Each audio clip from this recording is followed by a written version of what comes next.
कमलायतलोचन लोकपते विजयी भव वेङ्कटशैलपते कमलाकुचूचुक कुङ्कुमतो नियतानुनितातुलनीलतनो कमलायतलोचन लोकपते विजयी भव वेङ्कटशैलपते सचतुर्मुख षण्मुख पञ्चमुख प्रमुखाखिल दैवतमौलिमणे शरणागत वत्सल सारनिधे परिपालय मां वृषशैलपते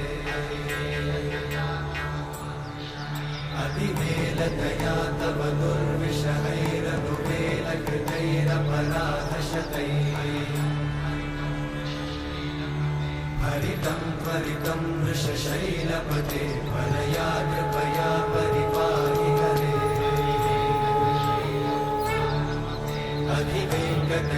अधिवेङ्कटशैलमुदारमते जनताभिमताधिकदानरता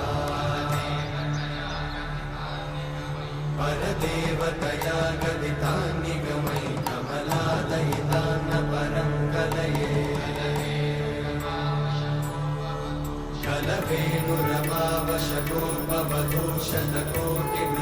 कलवेणुरमावशकोपवधूषणकोटिवृतात्स्मरकोटिसमा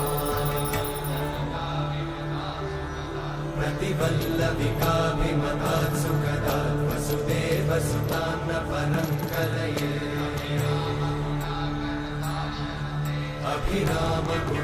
अभिरामगुणाकरदाशरथे जगदेकधनुर्धरधीरमते रघुनायक राम रमेश विभो वरदो भवदेव दयाचलधे अवनीतनया कमनीयकरं रजनीकरचारुमुखाम्बुरुहम् रजनीचरराजतमोमिहिरं महनीयमहं रघुराममये सुमुखं सुहृदं सुलभं सुखदं स्वनुजं च सुखाय ममोहशरम् अपहाय रघुत्वहमन्यमहं न कथञ्चन कञ्चन जातु भजे